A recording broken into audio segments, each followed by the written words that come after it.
Hello everyone and welcome back to the channel. So today I'll be doing another tier list video on the game Hollow Knight, and this time I'll be rating all of the areas in the game. So this is going to be a short video because there's only about 18 places that we can visit, although there are certain places that haven't been mentioned here, but don't worry, I will talk about them as we go on through. So let's get right into it, shall we? So the first place is the Howling Cliffs. Now technically you don't explore this area until much later on in the game, but this is where the player actually starts their journey from. So let's rate this one first. Now the Howling Cliffs, what does it contain? It contains Nailmaster Mato for the Cyclone Slash. It contains Gore, which people really like. And it contains the beginning of the Grim Troop DLC, though it may not be applicable for everyone because for that to happen you need to own the Grim Troop DLC for this game. So if you don't have it, Howling Cliffs doesn't have that. Other than that, it has Joni's Blessing, which is underwhelming charm in my opinion. And other than that, there's not much here. But since this is where the game begins, like the King's Pass area is like, I think it's counted in Howling Cliffs only. So yeah, I would say this is a B tier place. Like it's supposed to be the beginning, but for some reason it's only accessible I think once you get Mantis Claw. So to be honest, even that can be done pretty early. So yeah, you could come here early on. Like there's a King's Idol here that you can get for free, which is, nice. But anyway, the next place is Dirtmouth. So after you cross King's Path, you reach Dirtmouth. And Dirtmouth honestly is a pretty boring area. Like there's literally nothing here. This is probably one of the smallest area in the entire game. And that's because this is the shop hub of the game. This is where all the shops are. So I would say Dirtmouth is probably C tier. I don't like it as much as the Howling Cliffs, obviously, because there's literally nothing to do here. It's like one of the smallest maps in the game. Then we have Resting Grounds, and this place holds the Seer, which is an important NPC if you are going for the 100%, not even the 100%, but like this is where you have to come, but there's really nothing here for you to do. So yeah, like if you are not doing the Radiance ending or the Dream No More ending, you're not gonna be spending much time in this place. This place does hold a zero boss fight, which I've already said in my previous TLS video. It's a very underwhelming boss fight, so yeah, I mean I like the music of this place, I guess, but honestly there's not much reason to stay in here. This place also holds the Soul Eater charm, and this is where the infamous quest for the Delicate Flower starts as well. So I guess it gets some points for that, but otherwise not much to say here. This is a very small map. But anyway, now let's get to Forgotten Crossroads. Now in this I don't have the Infected Crossroads, though I don't know if that should be ranked separately or not. So when you start the game, you enter the Forgotten Crossroads through Dirtmouth when you jump into the well. Later on, the Forgotten Crossroads, once you have reached the Dreamers, becomes Infected Crossroads. Now when it becomes Infected Crossroads, the enemies become stronger. They also have like attacks that can do double damage, mostly from their explosions that they do after they die. And some parts of the map get blocked. Otherwise, I think the Forgotten Crossroads is okay. Like it does a decent job of being the beginning area of the game. It also connects to the Blue Lake, which connects to the Resting Ground, City of Tears, and then it also connects to Green Path and Fungal Base, which is nice, I guess. You won't be spending too much time here, but there is some nice stuff here and there. Like you also get the Vengeful Spirit from this place, which is a pretty good soul attack, though pretty much every soul attack in the game is good. So yeah, I would say this is an A tier place. Nothing crazy, but it does its job really well. Then we have Green Path, the most creative name that the devs could have given to a place, honestly. And I'm not gonna lie, I am not that big of a fan of this place. There's not really much cool stuff here other than Hornet's boss fight, the Hornet Protector boss fight, the first one. You also get the Mothwing Cloak, but other than that, you get Nailmaster Shio's Great Slash, which I guess is cool, but you don't get access to it until much later on once you have, cleared out Crystal Peak. And other than that, there's the No Eyes boss fight here, and the massive Moss Charger. That guy is also here. Overall, I would say this is a B tier place. I am not that huge of a fan of this place, but it does its job decently, I guess. The Fog Canyon. I must say I like the Fog Canyon a little bit for some reason. I don't know why. I know people hate it a lot. Personally, I even hated it when I first played the game. But I don't know. I just like the color scheme, the foggy areas. The only thing I think I don't like are the Umas. Otherwise, the little ones are fine. I really like the library of Monomon, which is really cool. The only thing that sucks in that place is Umu as a boss fight. That's the only thing that sucks there. Otherwise, I think this is a pretty cool area. Also, the Howling Wraiths, the strongest soul attack, is found in this place. So there's that too. I would say I still put it in A tier. I like it more than the Forgotten Crossroads or the Infected Crossroads. Infected Crossroads is just annoying to me. But yeah, I would put Fog Canyon pretty high. And then we have Fungal Vase. Fungal Vase, I think, is probably going to be my first map that I put in S tier. I really like this place. Like, there is the crappy boss fight of Elder Who, but honestly, all dream bosses are just like that. But then you have the best boss fight in the base game, in my opinion, which is the Mantis Lord's boss fight in this place. This place also connects to City of Tears and Deep Nest, and it also is pretty fun, honestly. Like, the Fungal Vase, I think, is like very well designed. I just like the aesthetics of that place. I think the enemies are cool, especially the mantises. They are like really nice. Also, I find it cool that once you defeat the mantis lords, the mantises are no longer hostile to you.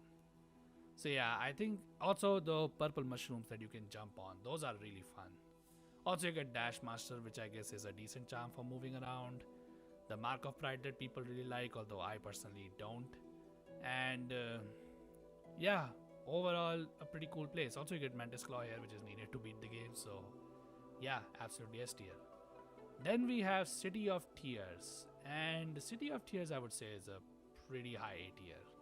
I don't like it as S tier because honestly this place loses its purpose, I feel like, later on in the game. To be honest, pretty much every place loses its purpose once you have explored it completely, but I feel like City of Tears loses it quite quickly. There's a lot of stuff here otherwise though. There's like the Soul Master and Soul Tyrant boss fight that you can do here. You can also, like, this place is like it's connected to so many places. It's connected to Fungal Vase, Forgotten Crossroads, Resting Grounds, not Deepness, but Kingdom's Edge. And like, yeah, this place is crazy when it comes to, you know, being the central area. I also like it how the rain in City of Tears is coming from the blue lake on top of it. I think that's a really nice touch that they have done. I don't know, overall I think the you know, the fact that these bugs live in a giant city, which is honestly pretty well designed and pretty neat. Yeah, I like it. Also the theme here, which is Melissa's song, is pretty cool.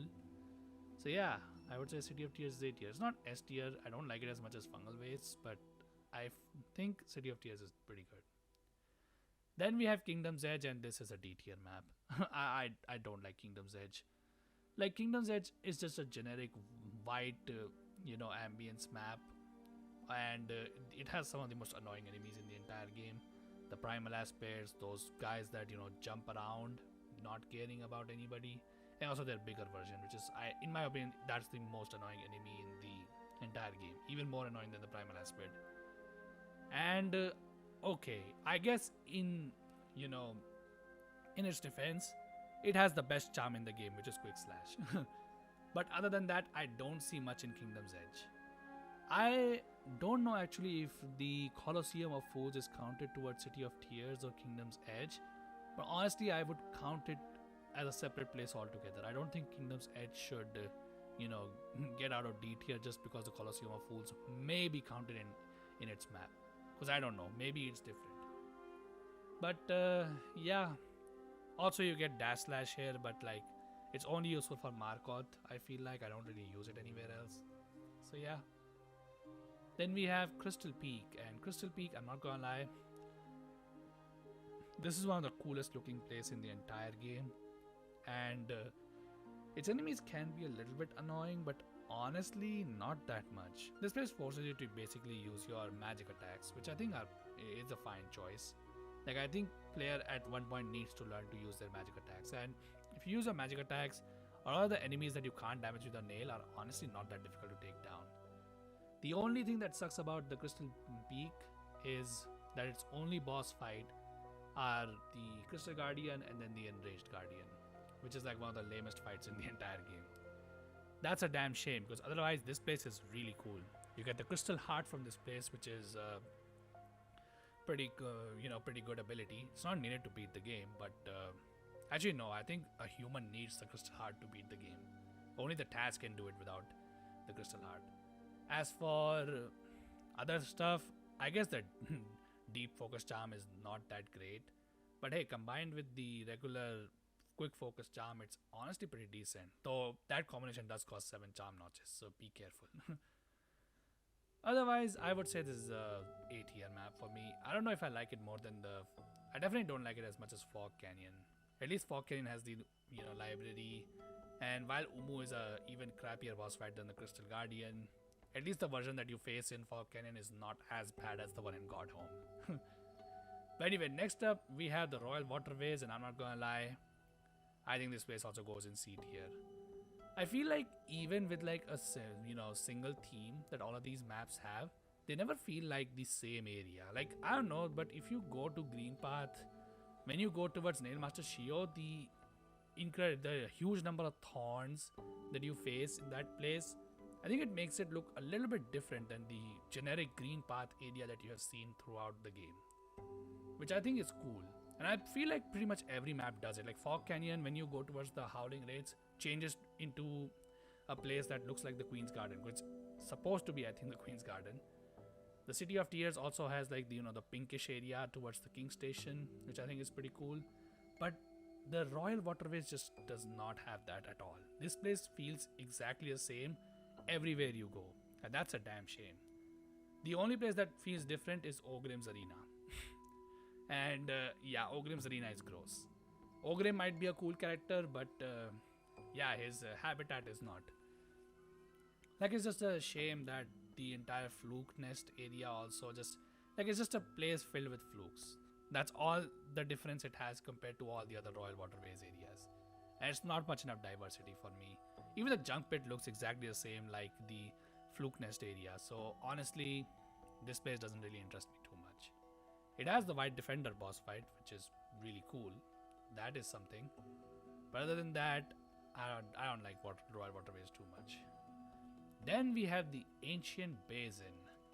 Now, the Ancient Basin itself is a pretty small map, but I'm going to count the White Palace as part of Ancient Basin, because technically you access it in this area only. Not to mention, in the lore of Hollow Knight, the White Palace was supposed to be inside the Ancient Basin at one point. So, Ancient Basin, I would say, is a A tier place. Like, yeah, it has the worst boss fight in my opinion at least, which is the Lost Kin boss fight. But otherwise, the Broken Vessel is fine. The double jump is really nice. The connection towards the Abyss is fine. The Hidden Station, I think, is a really cool looking stack station. Probably my favorite stack station in the entire game. The White Palace, on the other hand, why it's a really parkour heavy area, which is very different from the rest of the game, because the rest of the game, like, there are some sections that you have to parkour, but not too much. Like, there is just one section of just one map. The entire White Palace, on the other hand, is just a parkour section. But even then, the White Palace is just a really cool place. Other than the buzz saws, the thorns, and of course White Defender's room, which is, a entire room in this palace filled with dung. Not sure how that works, but hey, whatever the Pale King thinks good for his palace, I guess we can't question him anymore.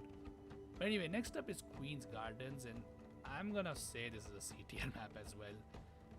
The Queen's Gardens feels very similar to Green Path, and just feels like with enemies which are much harder to deal with. Now, the only problems that I have with the Queen's Gardens, which is why I'm putting it below Green Path, is the sections where you have these platforming areas combined with those flying mantises, which are just very annoying. Like, that stuff is so annoying. Not to mention the fact that when you do the Delicate Flower quest, you are most likely to lose your progress in this area where it's supposed to be taken to. Yeah, that just really tips me off. Not to mention, this place has the Traitor Lord boss fight, which, as I said before, is an underwhelming boss fight to me. Two of it Traitor Lord's attacks are exactly the same as the regular Traitor Mantises, so yeah.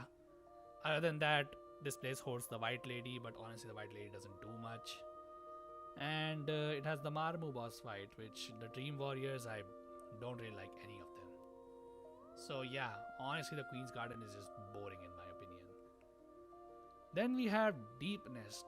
And Deep Nest, okay, I know I complained a lot about this place in my playthrough if you watched it. But I think Deep Nest is probably either an S tier area or A tier area. Like, here's the thing. I know that sounds very hypocritical from me because I complained so much and I barely like to go into this place.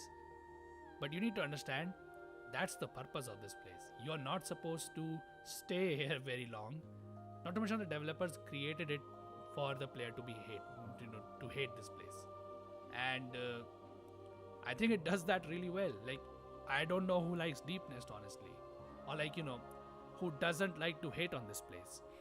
And honestly, Deep Nest does it pretty well. So I think I can't really rate this low just because it's an annoying map. Because, it's designed, that's its job. I can't hate it for doing its job. Honestly, it's doing its job really well for annoying me. So maybe I should put it in S tier. The Nosk boss fight is pretty cool. Galien boss fight is not that amazing. And I guess the Grim Troop DLC's conclusion can be changed from this place as well, which is again cool. The one weird thing is that the distant village has a stack station, which I don't really understand why. Because if the stack stations were made by the Pale Kings and his kingdom, then why is there one in Deep Nest? Deep Nest is supposed to be an enemy of Harronest, so that was weird to me. Other than that, yeah, not much to say about this. I think that I would put it in A tier. The fact that most of it is just like, areas filled with traps and barely anything for you to look at in this place, I think it should go in A tier. I mean, you have to go here. It's required to beat the game, but still.